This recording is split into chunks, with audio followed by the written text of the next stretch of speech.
Ok, bon, j'espère que tu vas bien. Bienvenue dans mon premier format long. Je suis très content, je suis très fier de moi parce que je passe à l'action et j'enregistre mon premier format long. Donc, aujourd'hui, pour thème, je voulais te parler de la concentration. Comment booster sa concentration pour améliorer donc sa productivité. Ça peut être dans tous les domaines, hein. Que tu sois étudiant, que tu aies un business, que tu aies envie de te développer, d'être plus concentré, d'être plus dans le moment présent, dans ce que tu fais au quotidien. Voilà, ça va aller un petit peu dans... Ça peut toucher un petit peu tout le monde. Et c'est ça que je trouve assez intéressant pour une première vidéo, voilà, euh, pouvoir expliquer ce genre de choses. Je suis pas là pour te donner des conseils bullshit. Si tu veux des conseils pour vraiment booster ta concentration et des conseils bullshit, tu peux aller sur Google et taper ça, tu vas trouver en 3 secondes. Non, moi, ce que je veux, c'est déjà... La première chose, c'est que si tu veux booster ta concentration, il faut que tu t'habitues à regarder des formats longs comme ce que je fais là. Parce que ça va être mon premier point, mais je le mets aussi dans l'introduction. Euh, Si tu t'habitues à regarder des formats longs, forcément, tu vas habituer ton cerveau à y rester concentré sur quelque chose pendant plus longtemps, pour prendre plus d'informations et consommer du contenu qui a vraiment de la valeur. Et c'est quelque chose qui est vraiment pour moi primordial et c'est quelque chose qui est vraiment très très important.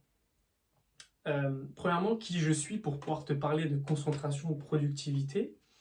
Euh, je suis un étudiant en médecine et je développe mon business en parallèle de ça.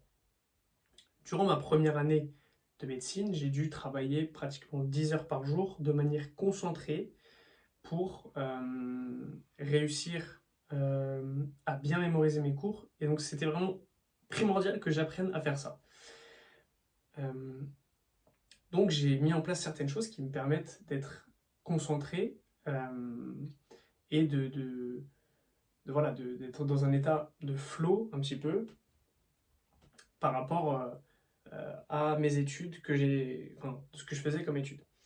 Donc ça, c'est le premier point. C'est vraiment là où j'ai vraiment appris sur moi-même, avec le temps, avec l'expérience, à comment être plus concentré et réussir à travailler voilà, pendant 2 3 heures sans être déconcentré. La première chose qui t'empêche d'être concentré, ça va être en fait le système de dopamine. J'imagine que tu es cité sur cette chaîne et si tu regardes cette vidéo, tu sais un minimum ce que c'est la dopamine. C'est le neurotransmetteur de la récompense et du plaisir.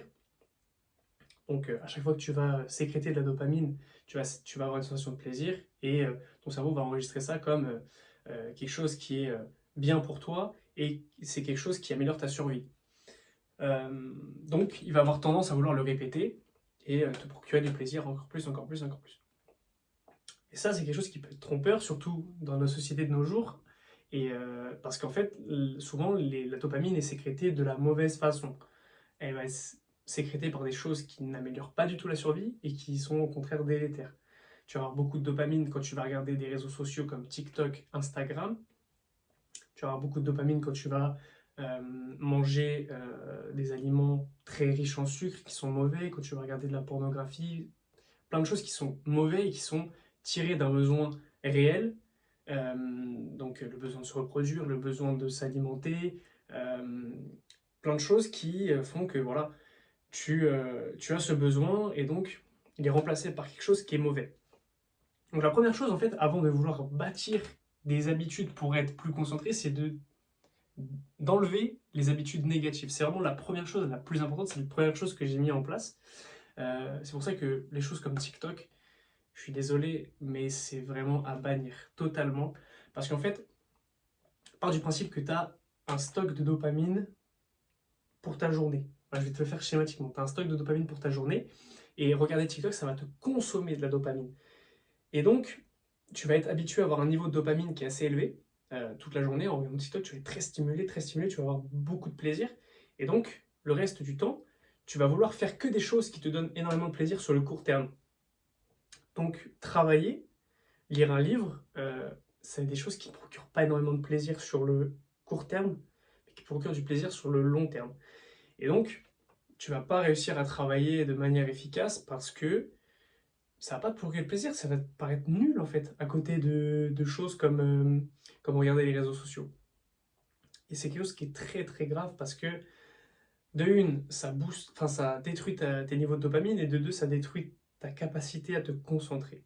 Parce que ton cerveau est habitué à scroller en permanence, regarder plein de vidéos qui passent, donc à être tout le temps stimulé et avoir ce petit shot de dopamine quand tu regardes la vidéo et que tu scrolles les vidéos. Et donc habitue-toi à regarder des formats longs, parce que ça va déjà t'apporter beaucoup plus de valeur et ça va t'apprendre à être concentré beaucoup plus longtemps sur quelque chose qui t'apporte vraiment de la valeur et qui t'apprend quelque chose. Lire des livres aussi, c'est quelque chose. Aujourd'hui, il y a beaucoup de personnes avec qui je parle qui me disent qu'ils ne lisent pas de livres, mais c'est primordial de lire des livres. Il y a des livres sur tout et n'importe quoi. Tu vas forcément trouver un livre qui peut te plaire et ça va te permettre de travailler ta capacité de concentration sur quelque chose qui ne procure pas beaucoup de dopamine sur le court terme et qui sur le long terme est beaucoup plus bénéfique pour toi. Donc ça, c'était donc le premier point sur la concentration. Et c'est vraiment quelque chose qui est très important. Donc avec les réseaux, etc. La deuxième chose, c'est que pour être concentré, il faut réussir à atteindre ce qu'on appelle l'état de flow. L'état de flow, c'est vraiment un état où rien ne peut te perturber.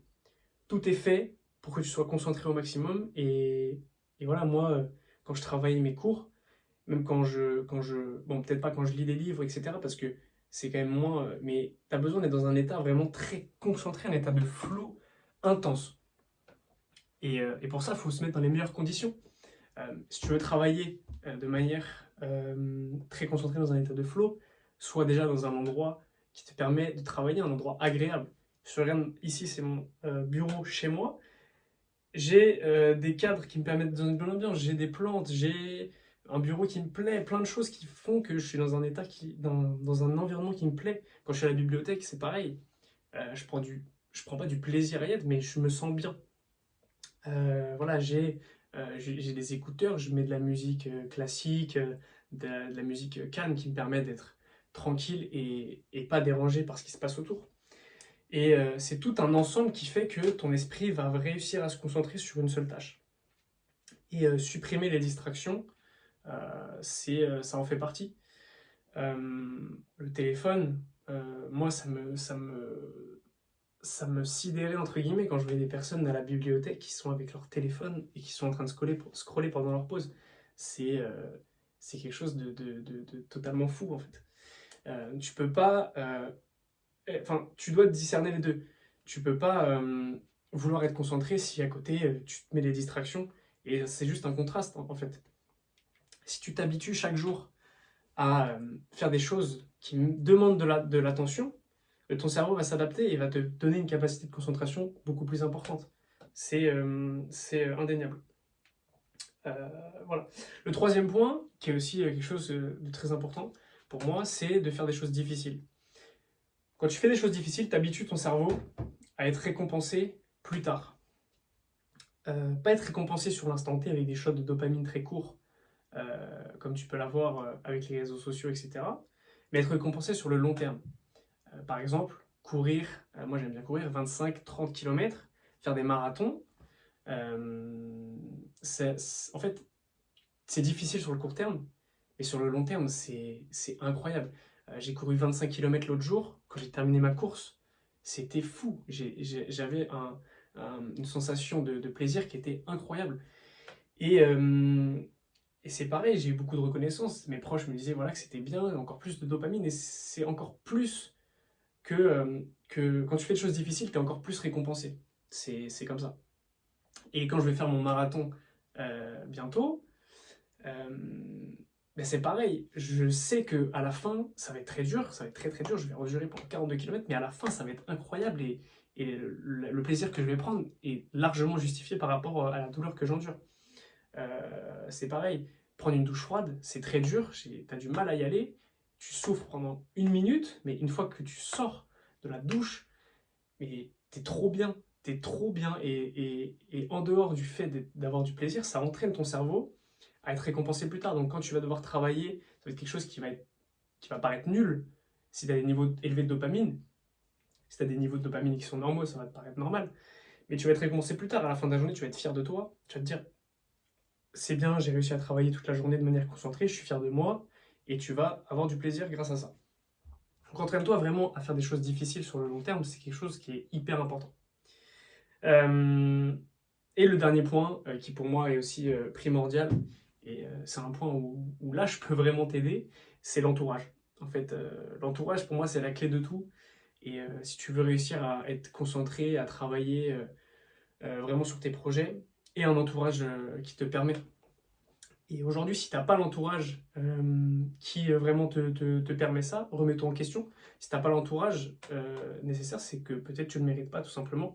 Euh, Moi, il y a quelques mois de ça, j'avais pas un entourage qui me permettait aussi de me développer. Et grâce à mon business en ligne, j'ai réussi à rencontrer des personnes qui me développent chaque jour et avec qui on se développe.